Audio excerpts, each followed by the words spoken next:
नमस्कार, मी पंजाब 14 जुलैच्या दरम्यान राज्यामध्ये तुम्हाला सांगायचं झालं तर लातूर जिल्हा, सोलापूर जिल्हा, बीड जिल्हा, नगर जिल्हा, परभणी जिल्हा, जालना जिल्हा, संभाजीनगर, त्याच्यानंतर नांदेड जिल्हा ह्या भागामध्ये विखुरलेल्या स्वरूपाचा म्हणजे 13, 14, 15च्या दरम्यान भाग बदलत पाऊस येणार आहे. सर्वदूर नाही पडणार पण भाग बदलत 13, 14च्या दरम्यान पाऊस येणार आहे म्हणून हा अंदाज लक्षात येतात.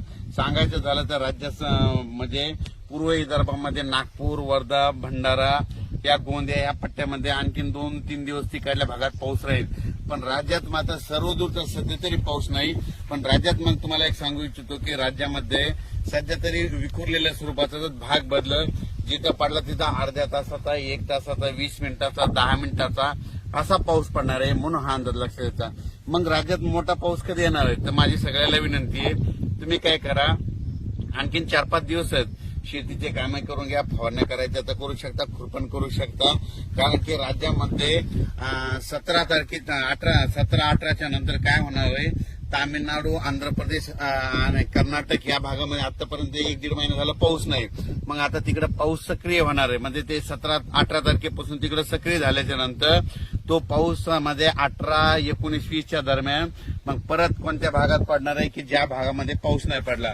मग त्याच्यामध्ये तुम्हाला सांगतो की त्याच्यामध्ये लातूर जिल्हा, धाराशिव जिल्हा, सोलापूर जिल्हा, सांगली, नगर, कडाष्टी, पाटोदा या भागामध्ये मग 18 तारखेच्या नंतर म्हणजे 18 जुलैच्या नंतर परत तिकडल्या भागात दक्षिणेकडे पाऊस सक्रिय होणार आहे म्हणून हा अंदाज लक्षात येतो. म्हणजे सांगायचं झालं तर तुम्हाला सांगू इच्छितो, राज्यात मात्र पुन्हा परत 20 तारखेच्या नंतर आणखीन पाऊस वाढतच जाणार आहे. पण 18च्या नंतर काय होणार आहे की जे पट्टा आहे म्हणजे कोणता जे पावसापासून वंचित झालेला आहे, लातूर जिल्हा, बीड जिल्हा, सोलापूर जिल्हा, नगर जिल्ह्याचा काही भाग म्हणजे हे भाग आणि सांगली जतचा काही भाग, पंढरपूर या भागामध्ये तुम्हाला सांगू इच्छितो, तुमच्यासाठी खरंच आनंदाची बातमी, 18 जुलैच्या नंतर तुमच्या इकडे पाऊस चांगला सक्रिय होणार आहे. कारण की काय होणार आहे, कर्नाटक, आंध्र प्रदेश, तामिळनाडू, केरळकडे तिकडे पाऊस सक्रिय होणार असल्यामुळे आता तिकडचा पाऊस आपल्याकडे येणार आहे. त्याच्यामुळे राज्यात 18च्या नंतर आपल्या इकडं दक्षिण भागात महाराष्ट्राच्या दक्षिण महाराष्ट्राकडे पाऊस सुरुवात होईल. 18च्या नंतर तिकडे सुरू होईल. त्याच्यानंतर 19च्या नंतर थोडा पुढे सरकेल, 20ला पूर्ण आणखी पुढे सरकेल.